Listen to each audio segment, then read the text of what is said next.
It's Caroline Aiken, Butler Field. Now, first of all, let me just say that quite a few of these albums are going to be from back in the day when I was doing music reviewing and people were sending me all sorts of stuff to write reviews for that were going to get put out all over the place. There's a stack of stuff that I've got that I wouldn't maybe necessarily have gone out and bought, but a lot of it I did end up liking, and these type of albums are that type of thing. So let's have a little look at what this is all about, shall we? Caroline Aiken, Butler Field. Now this album came out in 1997.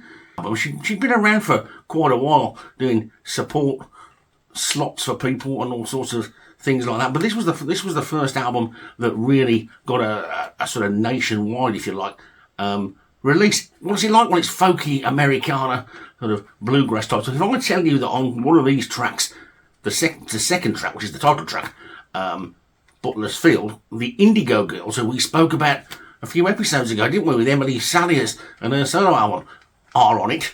That will give you a bit of an idea what it's like. And also, there's a thing that you might find interesting, it was actually produced by Murray Krugman, who produced quite a lot of Blue Oyster Cult albums. So you can see there's a little bit of rocky stuff getting into there, as well as a lot of Bonnie Raitt type feel about it. She was a support act for Bonnie Raitt for quite a while, and I think she was a bit of a mentor for those Indigo Girls that we spoke about a little earlier. What do I think about it? What's the tracks that I particularly like? Track highlights for me on the album would be Hotel at Highway 1, which is a bit sparse in places, but he's nice. Obviously the title track is pretty good. That's got the Indigo Girls on it as well. We've also got Heart of Knowing, which is a bit of a slow burn with a bit of mysticism thrown in for good measure. And then Left Wet, which is, I'll describe that really as being bluesy but raw, I think is how I probably described that in the original review that I wrote. And on occasions I will be quoting from myself when I think of things to say. I know really things that I said a long time ago. So this, I would have said it in 1997. And I actually voted for this as one of my new albums of the year, way back then, in 1997, if anybody can remember anything that I was doing back then. One of the things I remember saying about it was that it's folk, but it's folk with backbone. It's warm, it's never soft. And if you can find one of these, it is a pretty good album. I don't know how difficult or easy it is to track down. She'd already made a couple of albums before this one, Line of a Vision in 1990 and Birds of a Feather in 1995, just a couple of years before this one. There was then a bit of a gap really until the later stuff came out. Unshaken in 2002 and Broken Wings Heal is the most recent one in 2015. So the question is, I'm now turning this over to you. This album was obviously sent to me to review. I reviewed it. I've read my review recently. I've listened to it again. I obviously liked it. I voted for it as one of my albums of the year in that particular year. So why didn't I go out and get any more?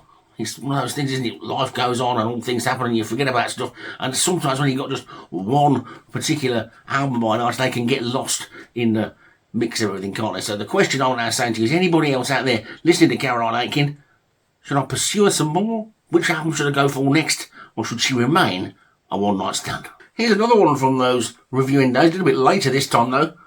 Honeysuckle Sweet by Jesse Alexander. Now this one, I'm guessing most of you won't have heard of this lady, because this, as far as I'm aware, is the only album she ever made. It was way back in 2005. It's country, but it's country with a bit of oomph. It's a good album. I like it. I like that sort of stuff, as most of you know anyway. And I would say it's probably country pop with a bit of bite, but it's also got a bit of polish as well. When you consider as well that this was her debut album, you would expect it to have gone on to big things afterwards, but that doesn't appear to have happened. It came out in 2005 on Columbia Records, and it didn't make a big dent in the charts. I think a couple of the tracks did okay on the country music charts. I'm not quite sure how many records you have to sell to get up towards the top of the country music charts, but I think for the benefit of people watching from over my side of the pond, those sort of genre-specific charts have got far more weight in America than they would have over here, where we tend to just concentrate on the ordinary top 10 or top 20, don't we? Whereas I think in America they like to split it up into different sort of sections, and having a hit on just a specific genre chart can be quite a big deal. This was actually produced by Gary Nicholson, who worked with Delbert Clinton and Waylon Jennings as well. And in fact, the executive producer, Gary Rod, he worked with Leanne Womack and Clint Black as well. So they're pretty heavyweight names in the world of American country music, if you don't know anything about that particular area. Again, favourite tracks on this one. Obviously, the title track is a bit of a standout with all its nostalgic imagery and melodic ease, and there's a little bit of grit underneath the melody as well, which is nice. Make Me Stay or Make Me Go. That was a bit of a standout scene with some great steel guitar as well. So if you like a bit of steel guitar, check that out. Unfulfilled is the emotional centrepiece to this album, though. If you think Linda Ronstadt with Bobby Gentry type phrasing, you're not going to be far off what that comes out like. Absolutely fantastic track, and well worth the price of admission alone, if indeed you have to have a price of admission, because of course I got sent this to review, so I have to be honest and say it didn't cost me a penny. Canyon Pro is spiritual and sparse, but I like that as well. And then you get a bit of a mid-tempo rocker in The World Is Crazy, which is another great track as well. Now, sadly, after this album came out, just a year later, Columbia just dropped it just like that, and that was it. And as far as I'm aware, no other albums got. I haven't seen any. I can't track any down anywhere. But she did carry on in the songwriting world, and she co-wrote The Climb for Miley Cyrus, I Drive Your Truck for Lee Brice, and Mine Would Be You for Blake Shelton. So, again, people that are well known in the world of country music. She did release a couple of singles and an EP later on, but there was never another full-length album unless it's slipped through my net and through the places where I normally find out about these things. And it's a real shame, really, because it's a really good album. There you can see the back cover as well and everything. It's a really, really nice album. It's dare say this is one of those albums you can probably track down in those CD sales for a couple of quid. And if you can, grab hold of them. Change of tack next, we go on to this one. Long Time No See by Verden Allen. Now, Verden Allen, of course, was the keyboard player in Mott the Hoople. Now, this is an album that he brought out initially in 1994. It was a sort of self-made album, if you like, which he sold at gigs, and had a limited edition of about 1,000, which obviously you can imagine probably sold out quite quickly at the gigs. Well, about 4 years or so later, Angel Air, who were brilliant around the sort of back end of the 90s at taking good old obscure albums and giving them re-releases and things that hadn't been released, finally putting them out and all that sort of stuff. They got hold of it and they put it out on CD in 1998 with a few extra tracks on it as well. And of course, as I said previously, Verden Allen was the Hammond organ player in Mott the Hoople, and he was known as the man with the angry roar, I think somebody once referred to as, with the sound that he got out of the keyboard, out of the Hammond organ, really. So you can imagine that this is very much an organ-led album. There's a few Mott the Hoople connections on there. There's a couple of covers of Mott the Hoople tracks. Death May Be Your Santa Claus, which is always a track that I like, and it's always a phrase that I use quite a lot as well when I'm having conversations with people, like, death may be your Santa Claus. I think, what on earth does that mean? And the other one is 2 Miles From Heaven. The 2 Miles From Heaven track is significantly different to the Mott version. Son of the Wise Ones is another one that was going to be a Mott the Hoople track. That was one that they didn't release it, but they did rehearse it. I think it was going to be called The Black Stuff originally, but I might not necessarily be 100% right on that. I'm just going on memory from what I can remember from when I initially reviewed this album all those years ago. There's a track on here called Wine Ridden Talks as well, which he released as a single under the pseudonym of Mooney. I don't quite know why he did that, but he did. And there's a ton of pretty good stuff on here. If you're a Mott the Hoople fan, if you're a Mott fan, if you're obviously a Verden Allen fan, well worth tracking down this. It's not an album that I play a lot, I have to be honest. You've got to be in the mood for it, but when I do put it on, it's a good one. Now this one will surprise a few people. When I was going through the cabinets to pull out the albums for this particular episode, I was rather surprised at this one. I had to go over to the vinyl cabinet and have a look, see what, I'm sure I haven't got any vinyl stuff by them, but I haven't. This is the only album I've got by these, which is a real surprise to me. Alter Bridge. Only album I've got by Alter Bridge is this one, Blackbird, which I think a lot of people tend to think is their best album anyway. It was a sort of a breakout album, wasn't it, if you like, because they just got out of that contract they were in with the other record label who were more interested in Creed than them, and this was a sort of a bit of a breakthrough for the vocalist Miles Kennedy as well, because he'd not been around on. Well, he was on the first album, but he hadn't been around when they were writing the material, so he didn't have any input into the tracks, but he co-wrote most of the tracks on it. And of course, there is that classic track on this one, isn't there? I mean, it must be, I don't know, but I mean, when you're a band, and obviously it's great if you write a track that's hailed as a masterpiece, but if you get a track hailed as your masterpiece earlier on in your career, maybe it's too big a thing to live up to. I don't know. But I mean, I can remember back at the time that, and this is probably one of the reasons why I didn't follow up the Alter Bridge thing, because quite often if everybody's banging on about something being so good, I tend to think, well, do you know what, I'll wait till the hype's gone and I'll listen to it later. I've done that with so many artists over the years. In fact, now's as good a time as any. So I still regard Iron Maiden and Def Leppard as new bands who I'll investigate when they've been around a bit longer, you know. But anyway, that could be why I didn't, because everybody was banging. They were like comparing that Blackbird track to Stairway to Heaven and things, weren't they? And yeah, it is good. It's a very, very good album. It's a very, very good track.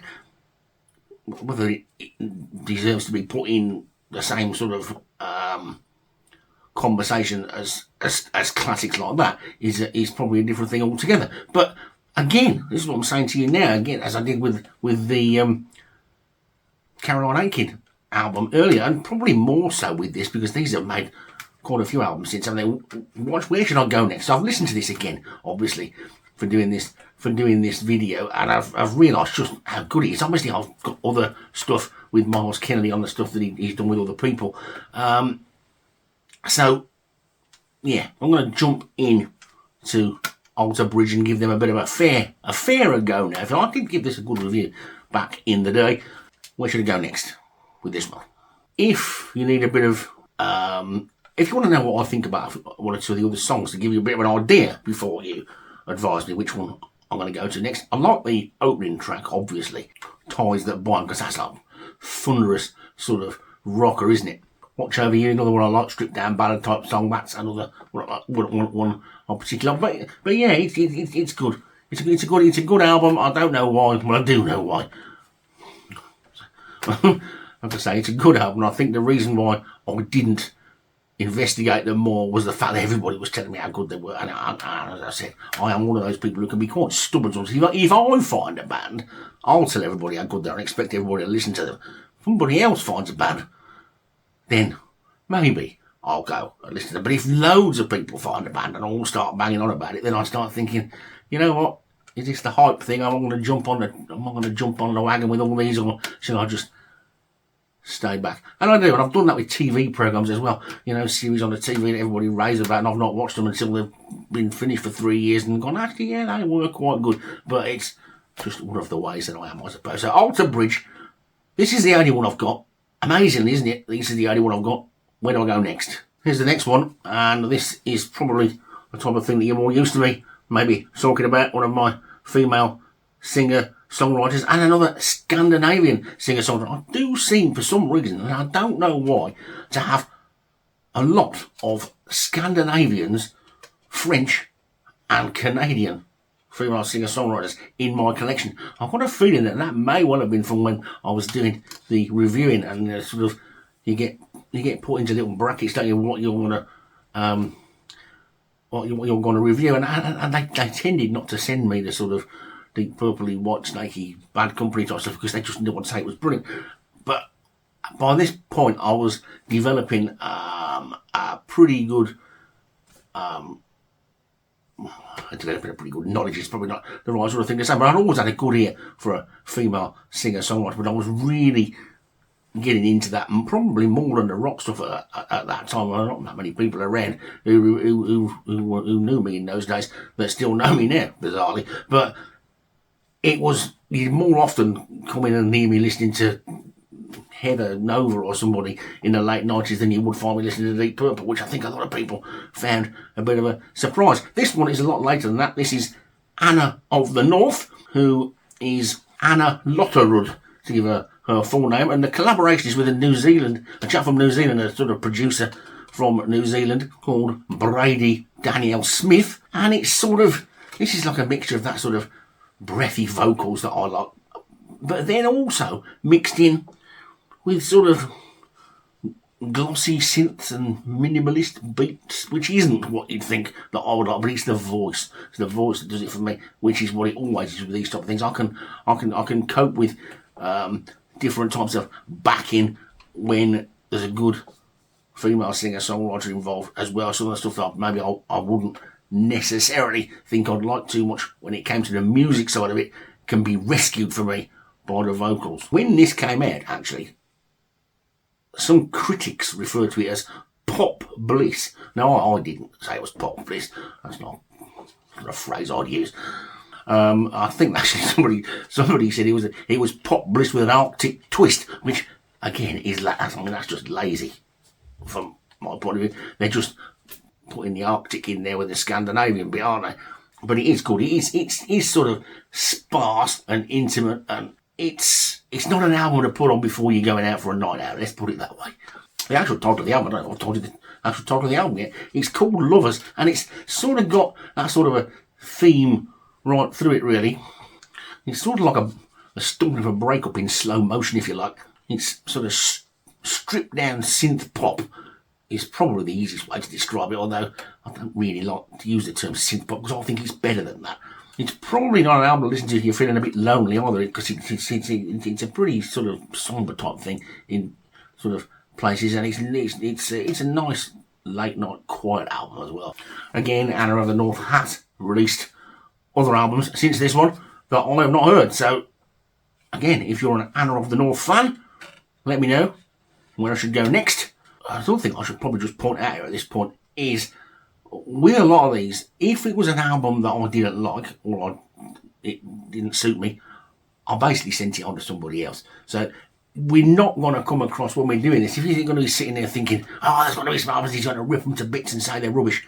No, I don't do that. I don't rip people to bits. People made these albums, they put their heart and soul into them. If I think they're rubbish, that doesn't mean they're rubbish. I don't think this is rubbish, I think this is good. So I'm going to put that down when I'm saying this bit. Well, I'm going to say this bit now because I didn't say it at the beginning. And the point of the matter is, I used to come home. This was back in the days when they used to send you CDs, as you can see, not just digital files. And I used to come back sometimes and I couldn't get the door open because there'd been that many jiffy bags on the mat. My postman hated me. I couldn't get the door open. One day I had to go around the back, so I genuinely couldn't get in. And if I got sent something and I thought, this isn't me, this isn't my type of thing at all, I would pass it on to somebody else and say, what do you think of that? I didn't just keep it, or I didn't just bin it. I didn't write a bad review of it. So if you're going to be watching these one night stand episodes thinking that I'm going to be tearing things apart, I'm not, because these are the ones I've kept, and I've only kept them because I like them. This one next, Tasmin Archer. This has got a number 1 single on it, I do believe. Great Expectations, the album is called. I think it was her first album. It did get a little bit of criticism actually at the time for being a little bit too polished, a little bit too nice, but I think it's good. It's got good production. It's good. It's soulful. It's a good album. I could say it's a study in restraint in places as well. Of course, the track we spoke about at the beginning, the hit was Sleeping Satellite, which I'm sure everybody can remember. If you can't, go and have a listen. It'll be easy to spot, easy to find on YouTube. I'm pretty sure it got to number 1 in the UK. It also did quite well in Australia. I don't think it did so well in America though, so she might not be as well known over there as she was over here. She really didn't sort of progress much from this first album I say she didn't progress, I don't mean she didn't progress much musically. I mean, she didn't sort of become a superstar and build on that necessarily. She just really dropped back into the sort of out of the spotlight again, really. I mean, you couldn't accuse Tasmin Archer of playing it safe either. There's a track on here about child abuse, and there's all sorts of things on it. It's not your sort of It's not your chocolate box pop album by any means. So yeah, great expectations by Tasmin Archer. A great album. It's one of those, I bet there's quite a few people, again, and I don't mean this in a bad way, I bet there's probably quite a lot of people who've only got one Tasmin Archer album, and it's this one. And they probably go through their collection sometimes and go, Tasmin Archer, who's that? And then they put it on, I remember this. Good stuff.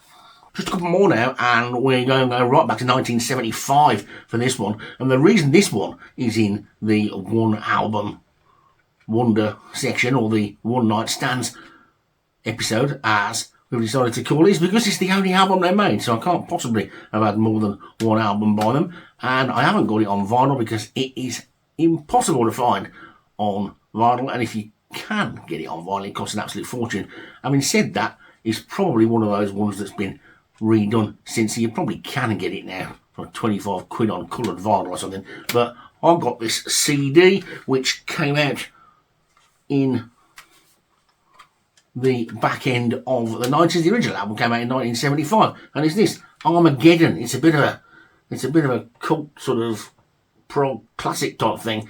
Keith Relf is the main man on this. Keith Relf from the Yardbirds and Renaissance, and this was the last album that he made before he was sort of sadly killed at home, wasn't he? He was electrocuted by his guitar just about a year after this came out. Now, one of the reasons why this isn't all that well-known album, and probably one of the reasons why it became a bit of a cult classic, and also one of the reasons why they only ever made one record, is they never did anything with it. They never toured it. They never promoted it.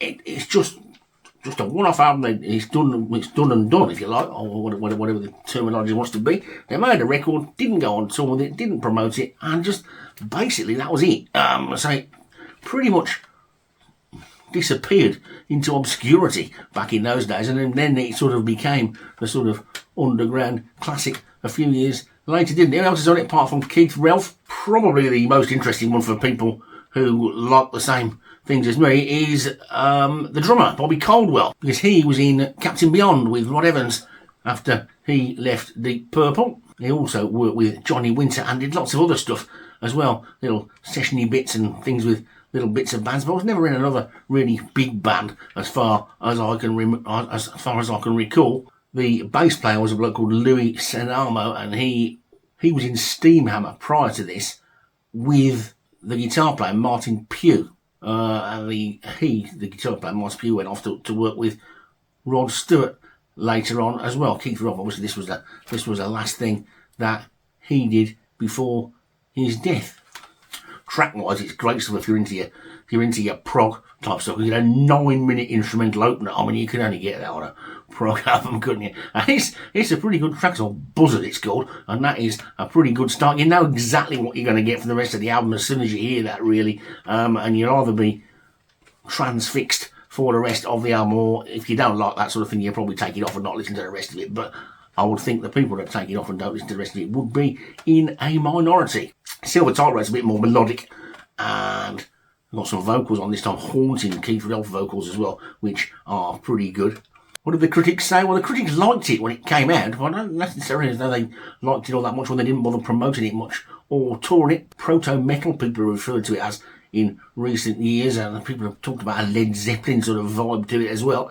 It's an album I appreciate more now than I did when I first heard it, which would have been way back whenever this came out, which I don't know when it was, doesn't say on there. That's just got a price ticket on. So that must actually have been one that I bought and not one that I was sent to review. So yeah, it's probably one that sat in the CD cupboard for a long time, but it's one that is, I think I like it more now than I did when I first bought it. So that's why you might say it's never a good idea to do a cull, is it? People do culls that think, oh, I'll get rid of that. But 10 years later, you hear it again and you think, actually, I quite like that. Actually, I think it has been reissued again since this. So this was 1998, I think. And I'm pretty sure a vinyl version is around now as a reissue, which you can probably pick up for not too much money. What the vinyl version sounds like, I don't know. It's hit and miss, isn't it, with some of these old albums. Some of them sound great when they're repressed. Some of them just don't sound good at all. This, on a CD, this sounds fine to me. This sounds great. You can probably pick this up quite easily. Although, to be fair, a lot of these Angel Air and repertoire type, is this Angel Air or repertoire? I can't remember. So, I was doing similar type things, weren't they? A few of those labels. They're quite collectible in their own right now because obviously the labels are not going anymore, and people want to collect all of them up. Just going back to Louis for a second, he may feature in this series more than once because he did go on to be in a band called Jade Warrior. I'm pretty sure I've got one album of theirs, but we won't find out about that until we get to the J's, which could well be quite some time. And the final one in the A section from the CD cabinet is this, Louise Aubrie, and this is called Late 44. Now, anybody who doesn't know Louise Aubrie is now going, oh, here we go, here comes another one of those female singer-songwriters. Well, a little bit different this one though. This is almost punk in many ways. It's got a real sort of edge to it. It's not your sort of twee female singer-songwriter, female vocalist type thing at all. This is Blondie meets the Go-Go's in many ways. It was recorded at Abbey Road Studios as well as Blondie and the Go-Go's. I threw Kim Wilde in there as well because I thought it had a bit of a Kim Wilde feel about it as well. It's far too melodic to be just classed as punk stuff, which is like Blondie, isn't it? A lot of people refer to Blondie as being punk and all that stuff, but I always think that Blondie were far too melodic, especially in the singles, to be really classed as proper sort of punk. They were sort of like nice punk, weren't they, if you like? One or two of the album tracks were a bit more sort of raw and gritty, and I dare say some of the live performances probably were as well. But pretty much, if you had to put them, you could only put them in one bracket.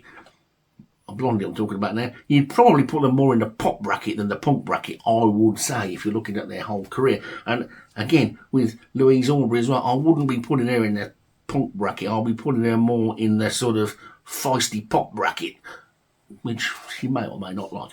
It's also got some interesting people playing on it as well, because it's got a chap called Bob Borer on it. Now, he worked with Morrissey and a band called the Polecats. I must admit, I have no idea who the Polecats were. That's not an area of music that I'm an expert. I've heard of Morrissey, of course, but I've not heard of the Polecats. Another guitar player, it was Tom Edwards. Now, he was in Adam Ant's band.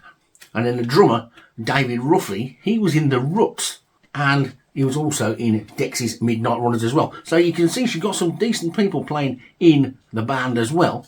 One of my sort of standout sonic tearjerker is good. That's a sort of, it's almost, it's like a club track. I don't know really what a club track is, do I? But you know what I mean.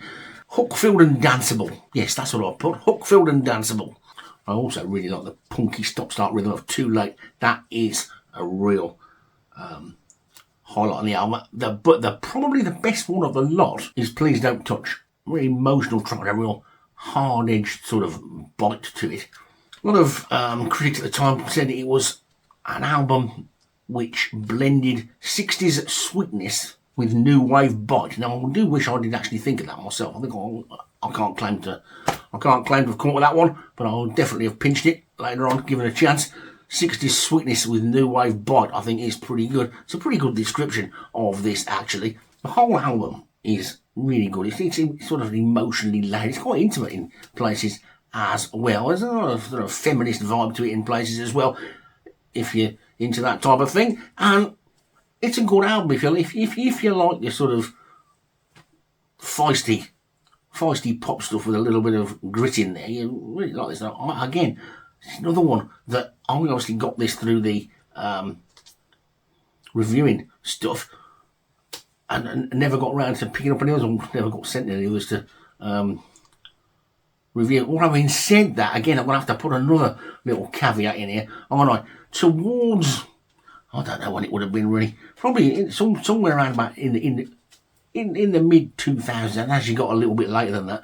Lots of places stopped sending these CDs out. They started just sending digital files instead, lossless digital files. And I've got, like I've said before, hard drives full of, maybe I've got a couple of other albums on that as well that I was sent that way, but I'm just talking about physical sort of media. So maybe that's something I'll have to do. I'll have to look up and see if any of these people that I've been talking about today, I've actually got some of their albums on digital stuff that I was sent as well.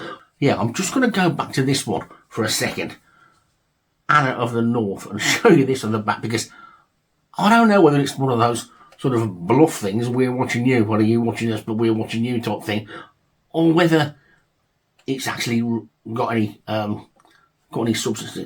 When I turn this round, hopefully I'll get it in the right position to the camera. If I don't, I'll have to put some graphic on afterwards at the end.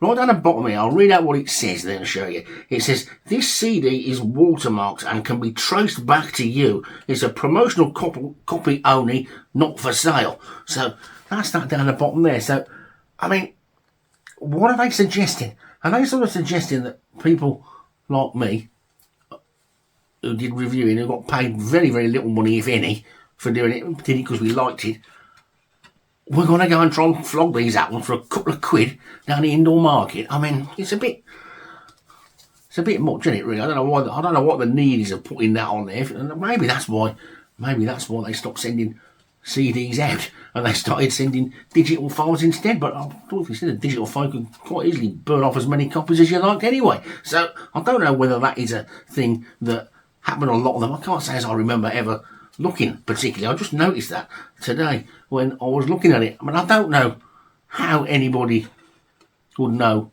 that or whatever, because you take the CD out and it just looks like a reasonably normal CD. Now the thing I'm saying is, I have played this on my CD player here today, but since I got this, I must have had about 5 different CD players and lived in about 6 different houses with other people's CD players in there as well, and I've played it on theirs. So it plays on all those different CD players. So if I did take myself down to a car boot sale next week and stuck a quid on that and flogged it, are the FBI going to turn up at somebody's house and go, you bought that illegally for £1, we're going to lock you up? I don't know, it's crazy, but there you go. It's there anyway, so I'm not going to sell it because it's a good album.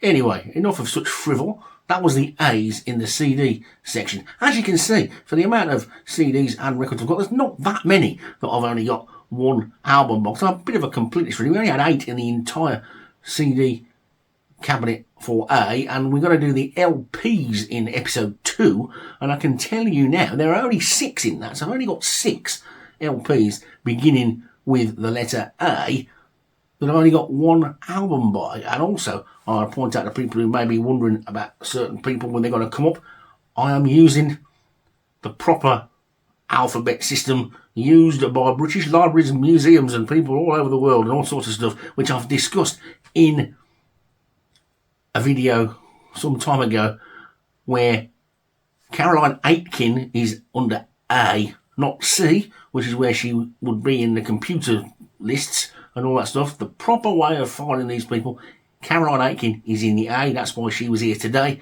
and she isn't in the C section in a few months, whatever that will be. And Alter Bridge are in A because they're a band, and the first of there is A, is Alter.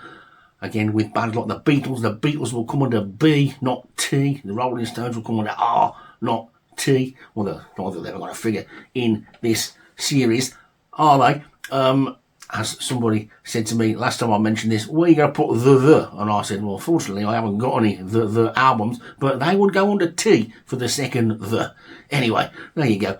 Hope you found today's episode a little bit interesting. I thought this might just mix things up a bit rather than me just showing you what I've been buying, and we may get some obscure stuff, and we may get some surprises. I think we've already had one in today. I think most people will be surprised I've only got one Alter Bridge album, and there's got to be at least 2 or 3 of those people in there that you've probably never heard of, and there may be even a couple in there that you wouldn't have expected me to have at all. So thanks for watching. Thanks for everybody. The subscribers have started going up quite well in the last few weeks as well, which is nice. We're getting close to 300 now. It'd be nice if we could get into the magic 300 number. I know that's a tiny speck compared to what some people get, and it'd be nice if we could get the views back up into the hundreds again where they were this time last year. In fact, it's around this time last year we'll have my biggest ever one, which was about 2,500 I think, which is again not a lot, but it's nice. It keeps me going, makes me want to keep on doing it. So thanks to everybody who watches, thanks to people who comment as well.